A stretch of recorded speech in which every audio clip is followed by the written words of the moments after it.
Bienvenidos a nuestro repaso de temas de historia de España para segundo de bachillerato. Y bueno, aunque suene a título académico, lo que vamos a ver es un momento de demolición y reconstrucción total. Todo empieza el 1 de noviembre de 1700. Muere Carlos II, el último Habsburgo español. Y lo más importante, muere sin heredero. Y ahí, claro, se lía. Y a nivel continental, porque lo que parece un problema de palacio, un problema dinástico español, se convierte en un asunto global al instante. Hay que pensar que España, aunque estuviera en decadencia, seguía siendo un imperio. Tenía territorios en Italia, los Países Bajos, toda América. Quien se quedara con ese trono inclinaba la balanza de poder de toda Europa. Era el gran premio. Y para ese premio había dos aspirantes principales. Por un lado, la Francia del rey Sol, de Luis XIV, que presenta a su nieto Felipe de Borbón. Y por otro, el Imperio austriaco, que postula al archiduque Carlos de Habsburgo. Y el testamento de Carlos II, contra todo pronóstico, elige al francés, a Felipe. Se podría pensar que eso zanja el asunto, ¿no? Pues fue justo lo contrario. El testamento era una bomba de relojería. Nombraba a Felipe rey, sí, pero con una condición que era innegociable. ¿Cuál? Tenía que renunciar para siempre a sus derechos al trono de Francia. Se quería evitar a toda costa la unión de las dos coronas. Era una solución de equilibrio. Pero Luis XIV no era muy de equilibrios. No, en absoluto. En un acto de arrogancia total, lo dinamitó todo. A ver, ¿qué hizo exactamente? ¿Por qué acepta el testamento para su nieto? Lo acepta, pero al mismo tiempo hace una jugada. Mantiene intactos los derechos de Felipe al trono francés. Se guarda unas en la manga, por si acaso. Pero no se queda ahí. Actúa como si España ya fuera suya. Envía tropas a los Países Bajos españoles, lo que es una amenaza directa para Holanda, y, lo más grave, le da a compañías francesas privilegios comerciales en América, como el asiento de negros. Y eso golpea directamente a Inglaterra. O sea que en pocos meses se enemista con Holanda y con Inglaterra. Una provocación en toda regla. Y claro, la respuesta fue la Gran Alianza de la Haya. ¿Qué son? Austria, Inglaterra y Holanda. Se unen, declaran la guerra a Francia y proclaman al archiduque Carlola como rey de España. Y así empieza la Guerra de Sucesión. Que en realidad son como dos guerras a la vez. Sí, una guerra internacional por toda Europa y una guerra civil brutal dentro de España. Es una lucha por el equilibrio de poder. Pero la guerra civil, ¿cómo un país se parte en dos por la elección de un rey extranjero? Es que había mucho más en juego. Era el choque de dos formas de entender España. La corona de Castilla, y también Navarra y el País Vasco, apoyan a Felipe V. Veían en el modelo borbónico, el francés, una promesa de modernización. Un Estado centralizado. Eso es. Un Estado uniforme, sin las aduanas internas de los reinos, les parecía más eficiente. Y en la otra trinchera, los que veían ese modelo como una aniquilación. Exactamente. La corona de Aragón, o sea, Aragón, Cataluña, Valencia y Mallorca, apoya al archiduque Carlos. ¿Por qué? Porque para ellos el centralismo borbónico era una amenaza a su existencia. Su sistema se basaba en los fueros, en el pactismo. Cada reino tenía sus leyes, sus cortes, sus impuestos. Un modelo confederal, por así decirlo. Sí, y temían, con razón, que un rey educado en el absolutismo de Versalles arrasaría con todo. No luchaban tanto por Carlos de Austria como por la supervivencia de su autogobierno. Entonces, centralismo contra foralismo. Y la guerra fue terrible.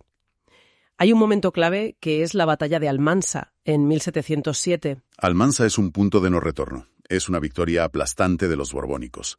Y justo después, Felipe V ocupa Aragón y Valencia y promulga los primeros decretos de nueva planta. Que en la práctica significan la liquidación total de los fueros y las instituciones de esos reinos.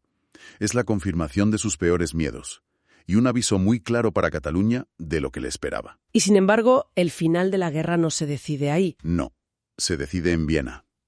En 1711 pasa algo inesperado. Muere el emperador de Austria, José I, y su heredero es su hermano. El archiduque Carlos. El archiduque Carlos, el candidato al trono español. El tableo da un vuelco de 180 grados. Los aliados de Carlos, sobre todo Inglaterra, se quedan de piedra. Habían ido a la guerra para evitar la unión de Francia y España. Y ahora se enfrentaban a la unión de Austria y España. Exacto.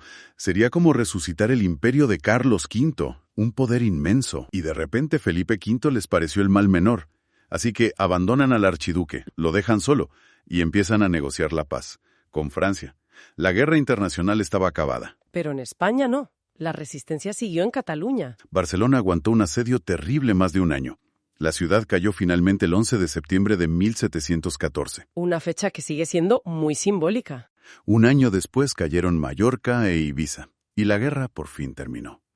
Se firma la paz. Los tratados de Utrecht y Rastatt. Felipe V es rey de España.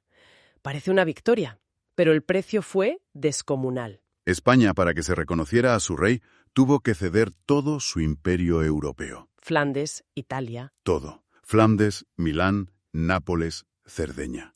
Para Austria. Sicilia para Saboya. Territorialmente, España se queda reducida a la península y América. Pero lo más doloroso, y lo que tiene consecuencias hoy, son las cesiones a Gran Bretaña. Ahí está la clave de todo. Utrecht es el acta de nacimiento de un nuevo orden mundial. El inicio de la hegemonía británica. Sin duda. Y empieza con Gibraltar y Menorca. Dos bases navales que les dan el control del Mediterráneo. Y no solo fue eso.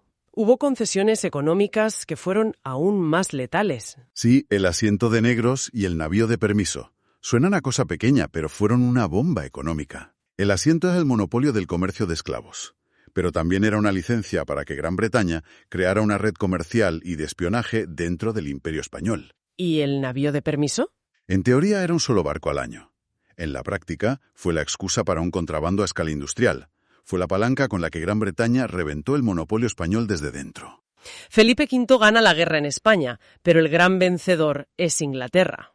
España queda como una potencia de segundo orden, y toda su política exterior del siglo XVIII será intentar recuperar lo perdido, casi siempre aliada con Francia en los pactos de familia. Con la paz, Felipe V se pone a transformar el país, a importar el modelo de su abuelo, el absolutismo centralista. Sí, el rey es el Estado, y la herramienta para esa transformación son los decretos de nueva planta. Que se aplican a la corona de Aragón como un castigo, ¿no? Es un castigo, sí, pero también es ingeniería política.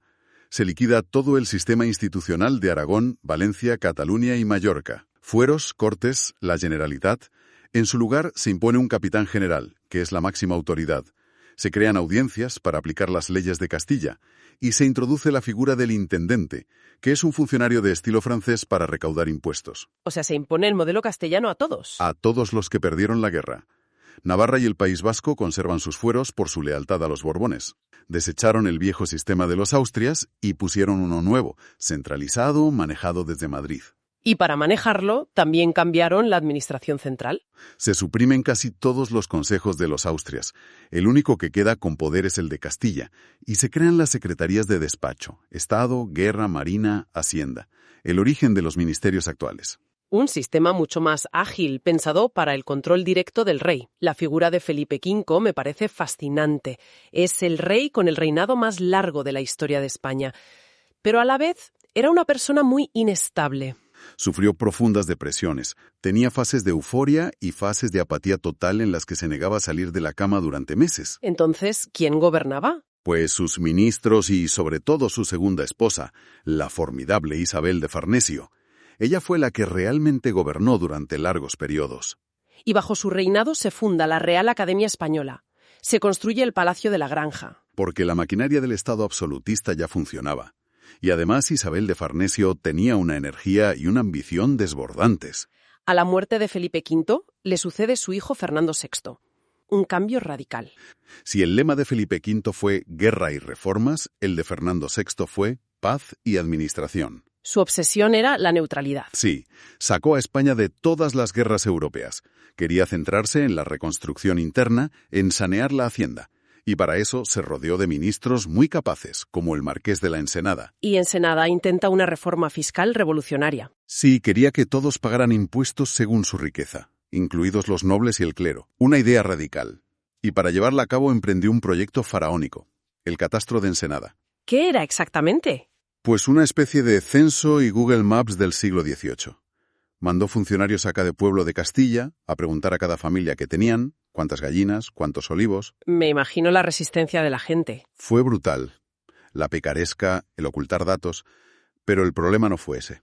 ¿Cuál fue? La oposición de los privilegiados. La nobleza y la Iglesia no estaban dispuestas a renunciar a su privilegio de no pagar impuestos. La presión fue tan fuerte que tumbaron el proyecto, y al propio Ensenada. O sea que el esfuerzo no sirvió para nada. Como reforma fiscal, fracasó. Pero nos dejó la radiografía económica y social más detallada de la España de la época. Un tesoro para los historiadores. Donde sí tuvo éxito Fernando VI fue en su relación con la Iglesia, la política regalista. Ahí consiguió una victoria histórica. Con el Concordato de 1753, el Papa le concede a la corona española el patronato universal. ¿Y eso qué significa? Que el rey pasaba a tener el derecho de nombrar a casi todos los obispos y cargos importantes de la Iglesia en España. El control del Estado sobre la Iglesia se volvió casi absoluto. Y el final de Fernando VI también es muy trágico, como el de su padre. Sí. Muere su esposa, Bárbara de Braganza, a la que amaba profundamente, y él se hunde en la locura. ¿Deja de gobernar? Deja de comer, de hablar, de todo. Se encierra. El último año de su vida se conoce como el año sin rey. Murió en 1759, sin hijos, y dejó el trono a su hermanastro, Carlos III, que vendría de Nápoles, para iniciar otra etapa. Un reinado clave, sin duda. Se le considera, el máximo exponente de lo que llamamos despotismo ilustrado en España. El gran ejemplo.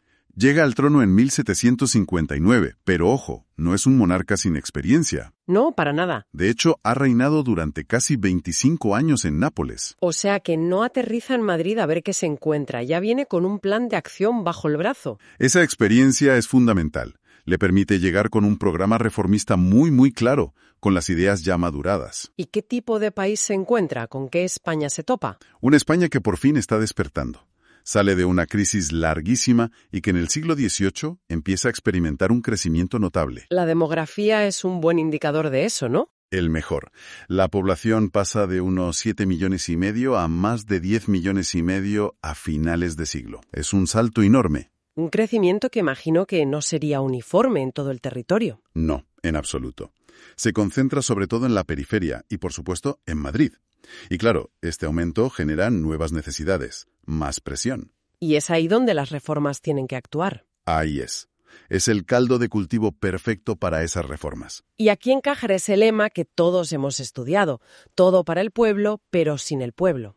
La idea era aplicar la razón desde el poder absoluto para modernizar el Estado, la economía y, buscar la felicidad de los súbditos. Para eso se rodeó de gente muy capaz. Se rodeó de ministros y políticos ilustrados, brillantísimos, como Campomanes o Floridablanca. Y lo interesante es que no siempre pertenecían a la más alta nobleza. Sin embargo, sus reformas no fueron bien recibidas por todos desde el principio. No, claro que no. El motín de Esquilache, de 1766, es un ejemplo clarísimo. Sí, aunque a menudo se simplifica como una revuelta por la prohibición de usar capas largas y sombreros de ala ancha. La famosa anécdota. Eso es. Pero el trasfondo era mucho más profundo. La medida sobre la vestimenta, que buscaba mejorar la seguridad, fue solo la chispa. La gota que colmó el vaso. ¿Cuál era el problema de fondo? El hambre. La liberalización del precio del grano había provocado una subida drástica de los precios. Había un malestar social tremendo. Y el rey tuvo que ceder. Tuvo que ceder y destituir a su ministro, a Esquilache. Pero la reacción no terminó ahí, ni mucho menos. Un año después, en 1767, se tomó una de las decisiones más drásticas de todo su reinado. ¿La expulsión de la Compañía de Jesús? Ni más ni menos.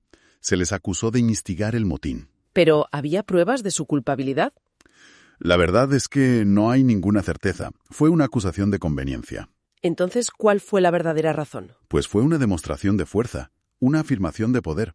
Los jesuitas poseían un poder económico inmenso, un gran prestigio en la enseñanza. Y lo más importante, su obediencia al Papa. Justo.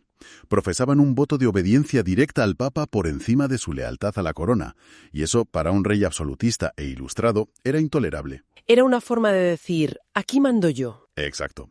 Su expulsión fue una medida regalista que buscaba afirmar la supremacía del poder civil del rey sobre la Iglesia. Un mensaje muy claro. Una vez consolidado su poder, se lanza de lleno a un ambicioso programa de reformas. Si te parece, empecemos por la agricultura, la base de la economía. Perfecto.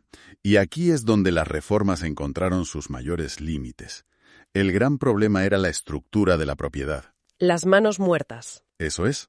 La mayor parte de las tierras cultivables pertenecían a la nobleza y a la Iglesia, y no se podían vender ni repartir. Estaban fuera del mercado. ¿Y se atrevió a cambiar eso? No. Y esa es la gran contradicción.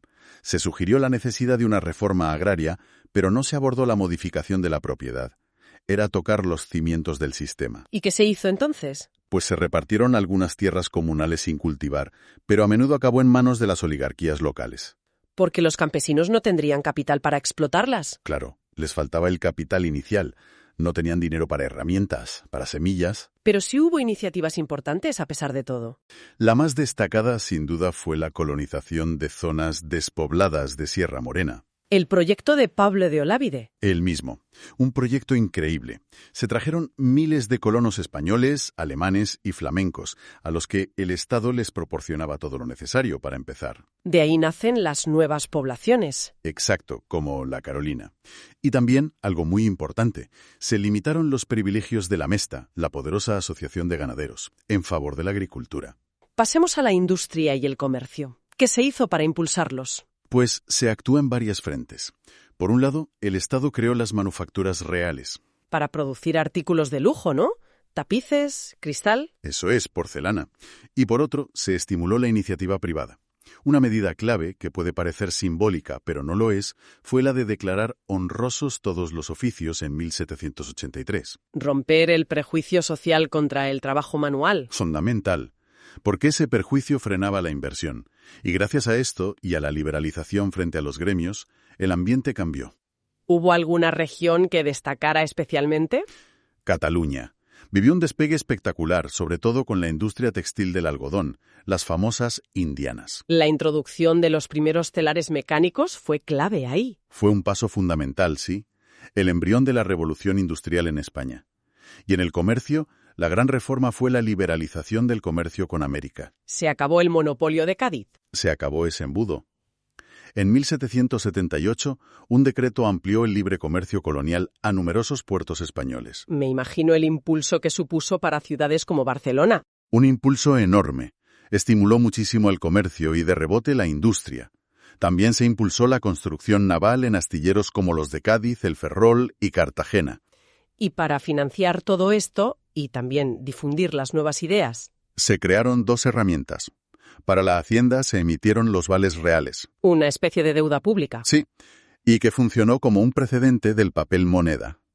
Y para la difusión del conocimiento se crearon por toda España las sociedades económicas de amigos del país. Los think tanks de la época. Ni más ni menos.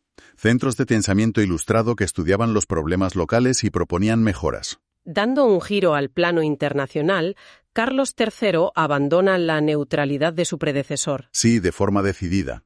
Retoma la alianza con Francia a través de los pactos de familia. Lo que le lleva a la Guerra de los 7 años. Directamente.